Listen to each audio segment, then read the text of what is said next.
Hey, what's going on? Rakeem Madison here, and on today's video, I'm going to be breaking down financial literacy.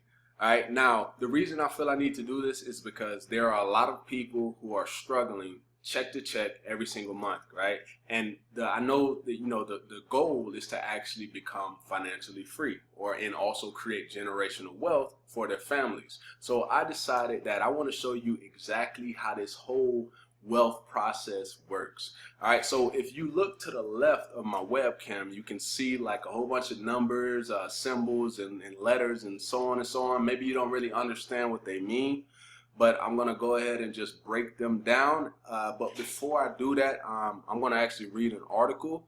Right, this article is coming directly from the IRS. This is not coming from me, so let me go ahead and read the article. All right, so let me go ahead and change over.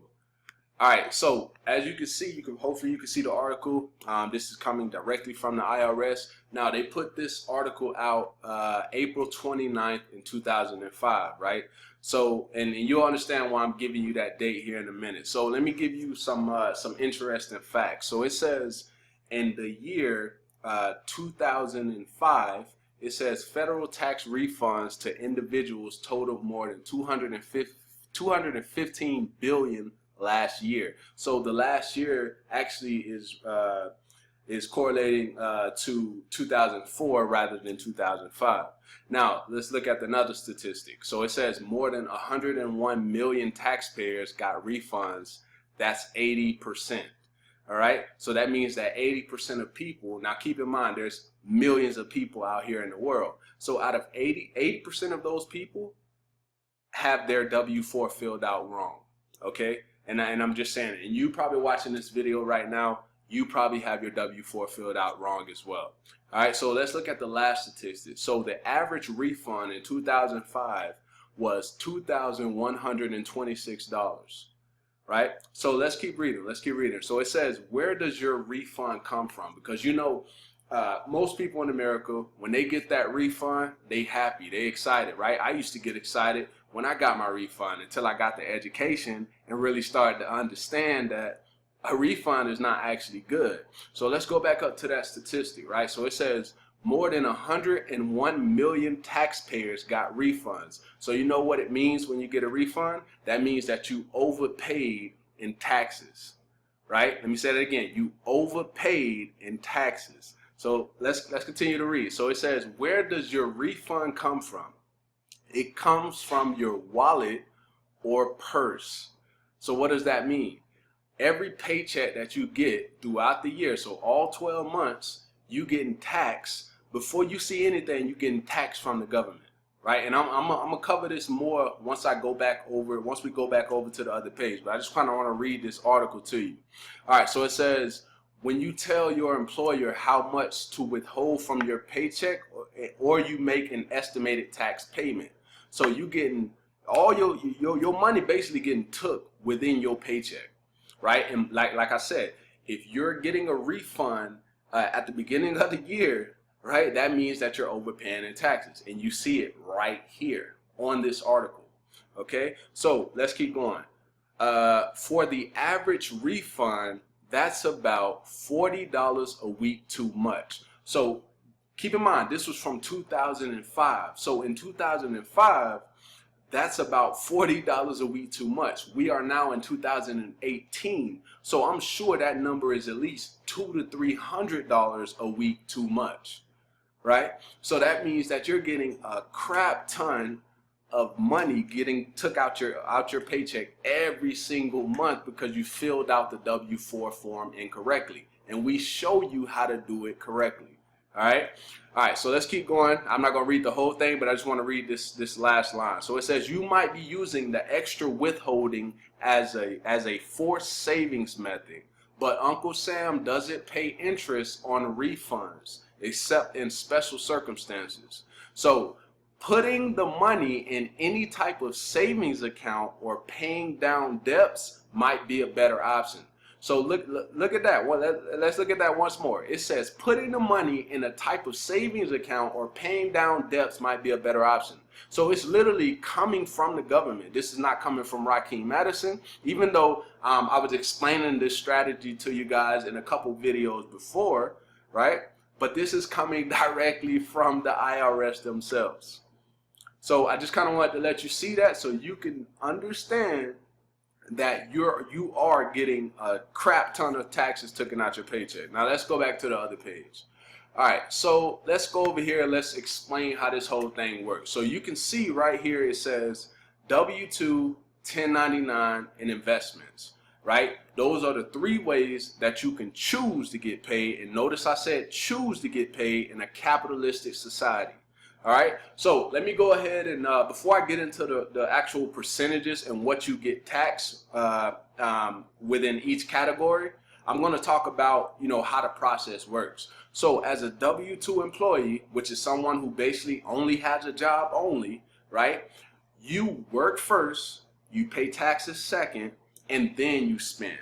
So the last time I checked, if I'm the one that's working, why am I getting paid last? Right? Why are the taxes coming off first before I get to spend my money? So that's what happens, and I just kind of want to give you the game, is that's what happens when you're a W-2 employee, right? And on top of that, you're going to be getting taxed 28, all right? So most people don't know this, but you're going to be getting taxed 28 to 33% right off the head. Before you see anything, 28 to 33% finna come off, all right? But that's because of this strategy right here. You work, you pay taxes, and then you spend. Now let's talk about a business owner, right? Because when you become a home-based business owner, there's so much benefit to it, all right? So here we go. 1099.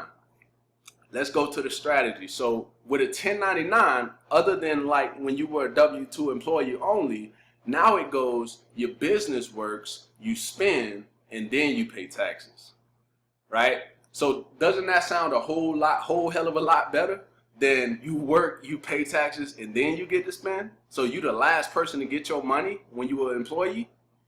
Now over here, you got your business work, you get to spend in your business, and then you pay taxes last. All right. So with this one, with the 1099, you really getting taxed the same percentage.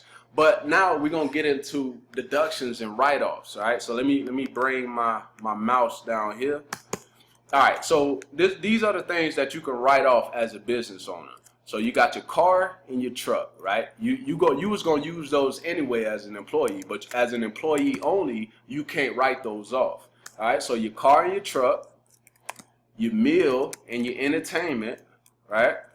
So when you go out to eat and you talking about your business, right? You can write that off. All right. I'm not gonna get too into detail with it, right? Because I'm gonna be continuing to give you guys information, and I think I'm gonna actually make this a video series so I can keep educating y'all, right? So you can write off your car and your truck, your meal and your entertainment, your communications, right? So like your cell phone, because you was gonna use that anyway.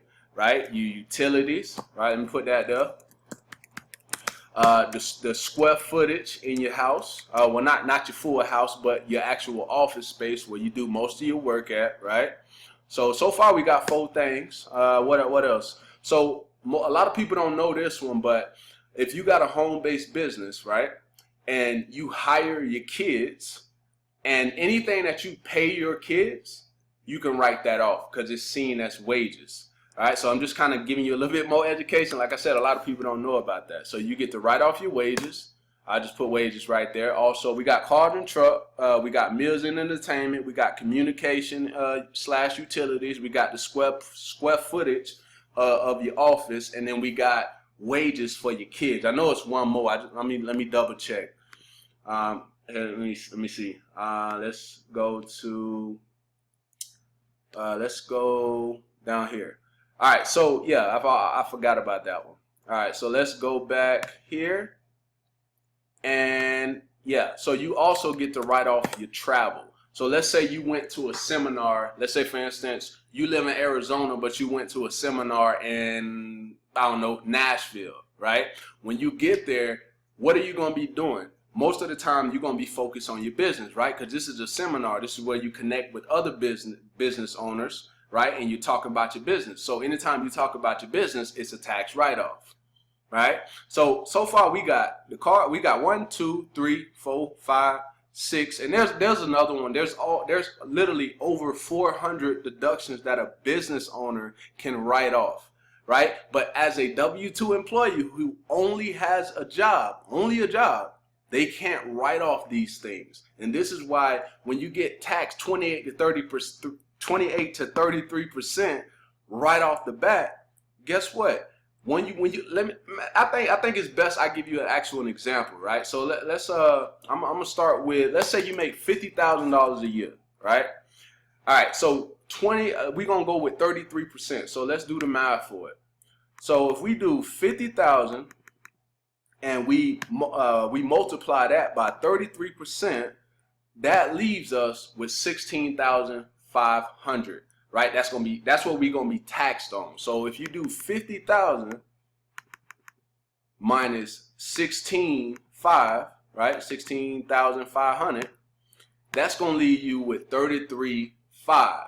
All right. Now, what do most people do when they get taxed? They go out there and they get debt. Why do they do that? Because they're trying to catch back up. They're trying to get back up to their $50,000 a year. Now they created debt. So essentially, you could take another off of that 33,500. You could take another 16,500 off of that because you're trying to catch up, and that's what most people do, and that's why they have so much debt. So right now, right, first your taxes came out, then you went out to get debt. So you know how much you got? You got $17,000 to live off for the rest of the year, to do all your grocery shopping, to travel, all that other stuff.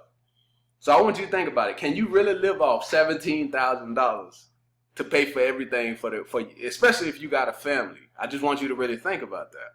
No, you probably can't, right? And this is why people live paycheck to paycheck. This is the true reason, because they're getting all their taxes taken away, right, out of their paycheck, and then turn around, what do? They go out there and get a credit card so they can catch back up to get back up to that $50,000 a year.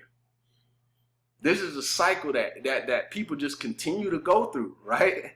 I'm glad I got out of that cycle, right? Because I got the education. All right. So let's go back to my little sheet over here. All right. So we can do write-offs all because of this strategy right here. Your business work, you spend, and you pay taxes last. Now let's go over to the investment category, right? Because there's 3 that you can do in a capitalistic society. All right. So over here, all right. Oh, I almost forgot. So 18 to 23%. So since we able to write off all this stuff over here in a crap ton more, we getting taxed 18 to 23%. So check it out. As a W-2 employee, you get 28 to 33% right off the head. But as a business owner, you're able to deduct what you made from the year and only take out your expenses, right? When you take out your expenses, now you tax 18 to 23%. So that's a whole hell of a lot lower than 28 to 33% if you work in a job. All right, so now let's go over to the investment category. So this person over here, the investor, they pay 15% or less in taxes, right? So check it out. They pay the least amount. So now you can understand why Donald Trump stays wealthy. Why do you think he stays wealthy? Because he makes his money with money. And when money makes money, they get taxed the least amount. That's why they understand how to drive their money from the W-2 category into the 1099, which is a business, and then take from the business over to the investment category. All right, and then how this works is money works, money reinvests, and then you pay taxes. So what do you notice out of these 3 so far? The only person that pays taxes first is the person that's on the job, right? Business owners and investors, they get their money. They can automatically, they can use it for their business, and then they can also spend it and then pay taxes last, right? So now hopefully you can see the benefit of being a home-based business owner and also using the income that you're generating once we show you the strategy on how to adjust your W-4.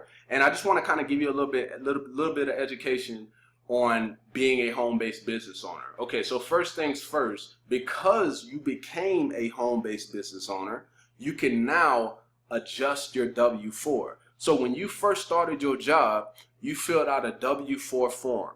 Now, HR couldn't really help you with it. Most people don't understand it. And over the past couple of years, it went from a two-sheet form to a 4-sheet form. So it became even more complicated for people. And they just go ahead, fill it out by themselves. They don't really understand it. And then they turn it into HR or whoever you turn it into.